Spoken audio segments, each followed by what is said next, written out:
Hey guys, so today we're doing a mini tea with just a few little things that have happened. Not little, some of them are kind of crazy. So yeah, let's just kind of get into it. Social media, second channel in description where I post beauty and life videos. If that's something you want to see in between all the drama and tea to kind of decompress and relax, then that's something that's available to you guys. Any other links will be in description. Recently, I watched a podcast episode with Trisha Paytas because if you guys didn't know, Ethan from H3H3 and Trisha have a podcast called Frenemies, and I actually really like the set, which is something, you know, that I didn't think I'd be complimenting, you know, something that Trisha Paytas is in. But I think the set as a whole is super smart. It's got like a divide in the middle, right? It's like a straight line, and it's pink to Trisha's side and it's black to Ethan's side. And I think it's perfect for their like personalities. He's got more of that like dark kind of blunt humor, and she's more, you know, glam, and she always likes to have that like full beat and, you know, done up hair. So I think it's just perfect the way they've done it. It shows their personalities. Her mic's pink, his mic's black. I want to know where they got that pink mic from because I need it in my life, even though I've already got two mics that work perfectly. Don't ask why I bought two mics that are exactly the same. I don't want to go over this embarrassing story again. Okay, I'll tell you because you asked. I got one, Audible, which is the program used to record audio, just didn't seem to recognize my mic, and I thought it was a problem with my mic, so I ended up buying a whole new mic that is the exact same one, like down to the color of the mic. And then turns out that it was because of an issue with a MacBook software update where it just stopped giving permission to Audible to record audio. So it wasn't the mic, it was just my laptop. Great. Anyway, now that we've got that out of the way, they've been filming this podcast just talking about like random things. They do like tea and drama, which is all the same stuff. Tea and drama is the same thing. Anyway, the last episode was kind of a wild one. So it started off kind of normal. Let me just go over it. So they talk about different things happening on the internet. Not in much detail. They don't really have like any receipts or any screenshots. They're just kind of like speaking on, I'm sorry about the light. I mentioned this in my last video. Something to do with the battery or something. It just keeps on turning on and off, but I can't be asked to get up and turn it off, so we're gonna have to deal with the flashing. They don't really have anything prepped, so Ethan's like, oh, this is the worst podcast because we don't have anything prepped. Anyway, they keep on talking about stuff. So the first thing they speak about is the fact that James Charles allegedly left a comment about Trisha Paytas on a drama video that was about Trisha and James Charles. Now, I don't know where that comment is, and if I was to find it, it would take me 5,000 years to go through every single Trisha and James Charles tea video. And I think, you know, as much as like I'm here for screenshots and receipts, I am not that committed to the screenshot life to go through that many videos. Now, apparently he shaded her. She didn't mention what video it was on because I don't think she remembered. She like mentioned a few names that don't really exist. Yeah, she just didn't mention what video it was, who it was, and what the topic was, but she just said that he shaded her. And she calls him condescending. She said she never had an issue with him, but the way he allegedly talks to people and about people, she finds condescending. She mentions, you know, the drama with H3H3, how she didn't really see a big deal, but then the way he apparently speaks to people, she finds condescending. That was the whole thing that she said about him. Then she also mentions the fact that Jeffree Star unfollowed her on Twitter. Now, if you guys don't know the significance of that, during Dramageddon 3 between Shane, Jeffree, Tati, and James, Trisha started defending both Shane and Jeffree. And then an ex-friend of Jeffree Star came out with a video saying that Jeffree would go around and essentially fat shame and just shame Trisha Paytas to other people and talk about her behind her back, which she wasn't okay with. And at that point, when that video came out, I think she was still kind of scared to go against Jeffree, which is kind of crazy to say for Trisha because she usually just kind of speaks her mind. But there were DMs between her and that friend where she basically just said like she wishes she could talk about Jeffree Star, but she knows that he will cancel her. The fact that she hasn't been cancelled and she's scared that he will cancel her just goes to show how powerful he was at his peak. I don't think he's at his peak right now. I don't think anything Jeffree would say now would actually cancel someone.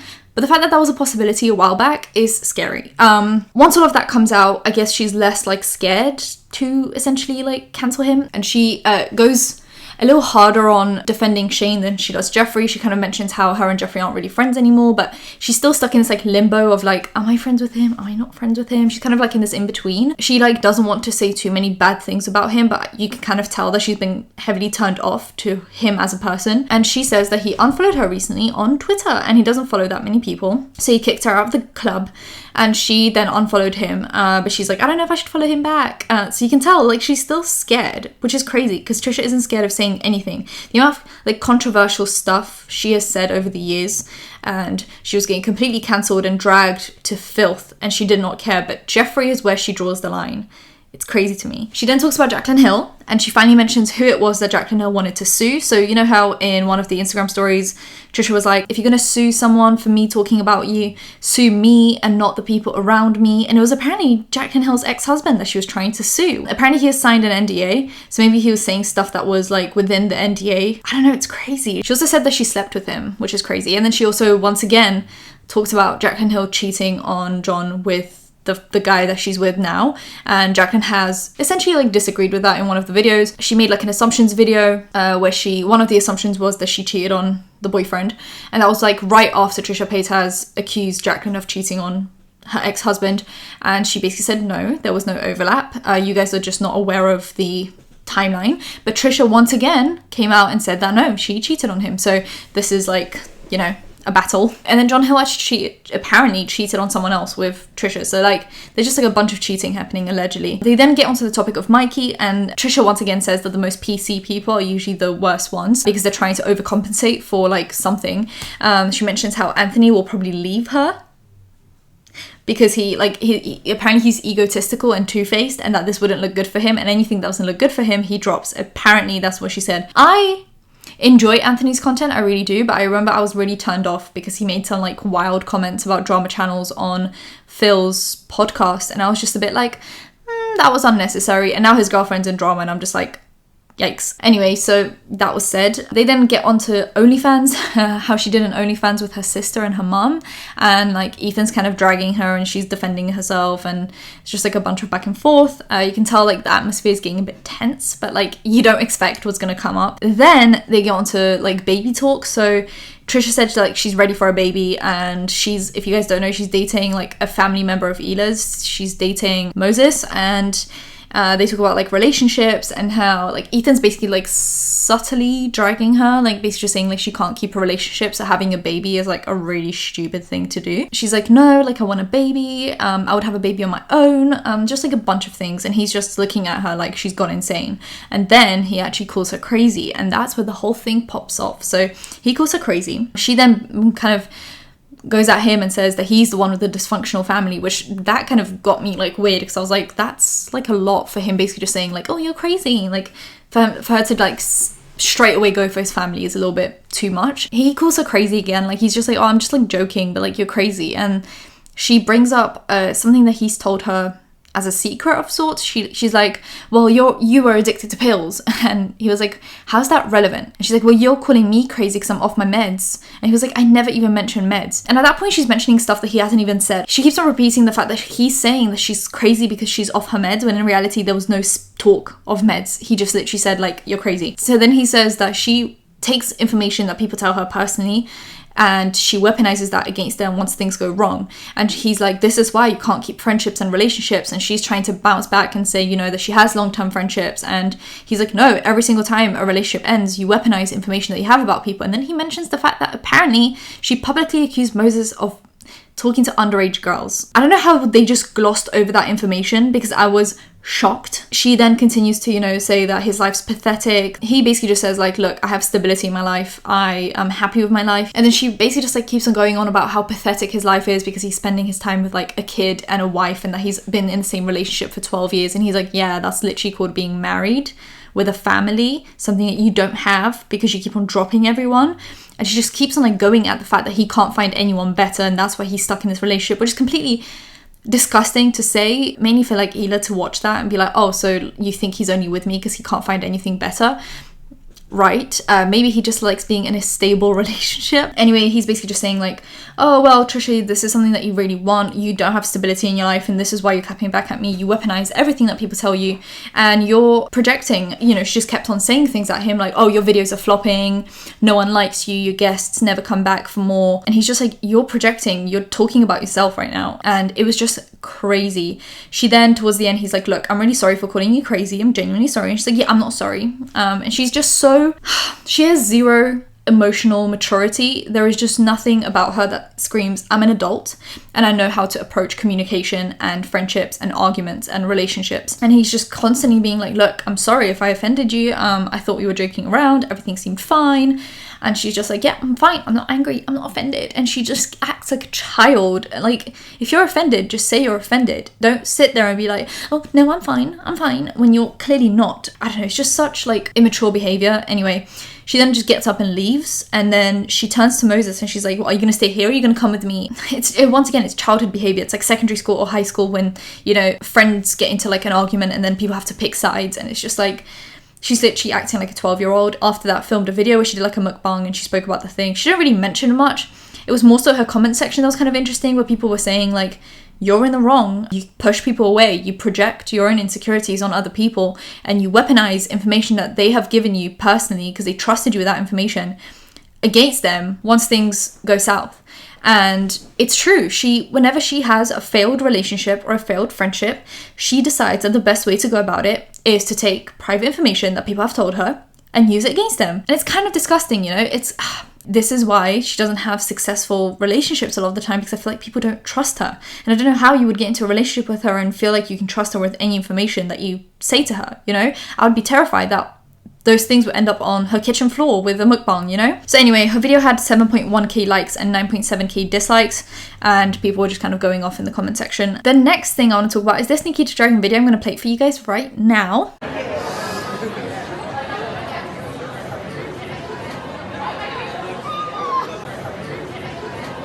It's crazy. This is, if you guys don't know, from her makeup launch, like when she did the store opening thing where she like had her makeup out. That was at the time when she literally had like one color corrector and like one palette, I think. Like that's all she had in her range. And there was like, I'm not being shady, but like maybe like 10 people showed up, you know, and she did all of that. Like all of this ego and all of this treating normal people like they're scum, like they're peasants. It's so gross. The way she looked at him afterwards, and I think she said shoo, like go away. And then she like looked at him as if he was literally a piece of poo on the floor. Like, it's gross. I don't know how anyone can get a little bit of fame and think that that's an okay thing to do. Here she is just acting like she hates these like regular people. I think her ego's so huge. She thinks she can get away with everything, and it's because she can, because she's been in so many scandals now and so many controversies that nothing at this point is going to ruin her. I genuinely think that. I genuinely think she's one of those people where scandals are her main form of getting attention. Like, she would not be where she is right now if it wasn't for the scandals. She's one of those like special cases where genuinely getting into these scandals is a good form of like advertisement for her.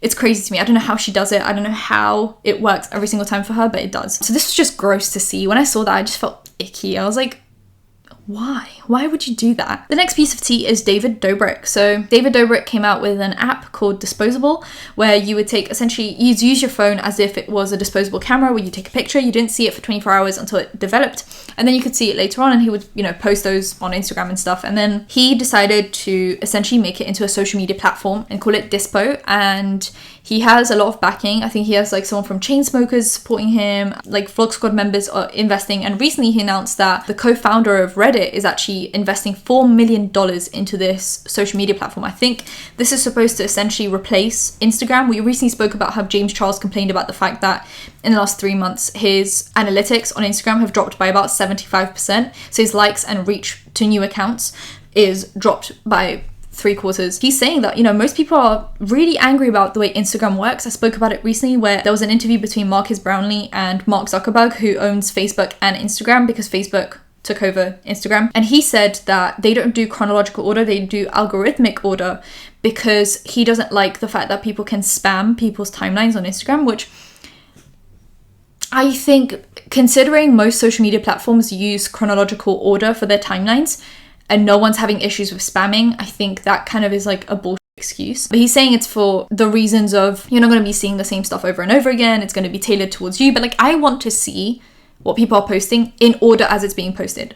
Like, that's what I want from Instagram, but it's not happening. And it's the reason why most people are seeing a huge drop in engagement on Instagram. So I think because of all of that, it's a perfect time for David Dobrik to come out with kind of a competitor to Instagram, you know? I think this could really be like a thing. It's kind of when Snapchat was going down, Instagram came in with stories and all of that stuff, and it kind of took over Snapchat's audience. Of course, people still use Snapchat, but you know what I mean? It was kind of like that thing where a lot of people stopped using Snapchat for Instagram. He was essentially asking for people to apply to work for him, like designers and stuff like that. And a guy called Kareem on TikTok. David Dobrik is up to something. He's working on a platform where you and your friends can post photos that are taken in the moment, unedited, unfiltered, building off of David's Disposable, an app that literally just mimics a disposable camera, but now he's turning this thing into a full-fledged social media platform. He's hiring designers, so I designed it. This TikTok is actually my job application, but here's the catch. You're gonna decide if I get the gig or not. If I want this to work, I'm gonna need the support of wholesome TikTok. Tag David Dobrik, get this on his For You page. I'm leaving the fate of my dream job in your hands, but don't let me tell you why I'm the guy for this job. Let me show you. Part 2 is already up. Oh, and David, drop the posable. Just dispo. It's cleaner. Posted essentially like an application for the job to work for David Dobrik, which I think is incredible because TikToks go so viral so quickly nowadays that it's just such a great way to get a job, I guess. And he basically said that they should call the app Dispo, and he just mentioned a lot of great ideas for how the app should look, how it should run, so on and so forth. And 5 days after that, the name Dispo was trademarked by David Dobrik, and people thought that it was shady because he actually essentially got in touch with Kareem and said that he didn't get the job because he didn't have the necessary experience to get the job for Dispo, but that he really enjoyed his ideas and all that stuff. And Kareem is actually starting that social media platform. Like, he's starting what he essentially, the ideas that he gave to David Dobrik, he's now using for himself, considering he didn't get the job with David Dobrik. And I'm sure, you know, with all the attention that he got, that could also be very successful for him. So I'm kind of looking forward to that as well. But people thought it was shady that David Dobrik allegedly just took Kareem's ideas and used it for himself without giving him a job or crediting him or anything like that. But with the trademark, yes, the trademark went through 5 days after the TikTok, but trademarks don't take 5 days to go through from filing to the end. That's probably been in the makings for months because you have to file for it and then you have to wait for it to get approved, and that takes months. So when David saw that TikTok and he said he screamed when he heard Dispo, it probably wasn't because it was like a new idea for him. Like, he's like, oh, let me use that. It was probably because he already trademarked Dispo and was waiting for approval, and the fact that someone else came up with the same idea kind of confirmed to him that it was a good idea. I think that's why people got confused and people thought that David was stealing someone else's idea. And Kareem in all of this really doesn't seem offended or anything, or like he's angry at David. He seems super like accepting of David's decision. He's kind of happy to go along and do his own thing. And David did an interview where he was kind of stopped on the street and he spoke about the fact that he never stole that idea, that he had trademarked Dispo a while back before that TikTok was posted, but he thinks that Kareem's great and, you know, he wishes him luck. Okay. We registered that name in Dispo. We registered that name in June. Yeah. You can Google that. That's like public information. Okay. And then he came up with the idea that was our idea in September. He posted that. And I commented on it because I was so surprised anybody was as excited about the app as we were. Yeah. So I had my team reach out. I think he was super sweet, but he just didn't have enough experience for what we were doing, and that's why we didn't go with him. But we wanted to keep it in mind for other things. Yeah. But no, we didn't take the name.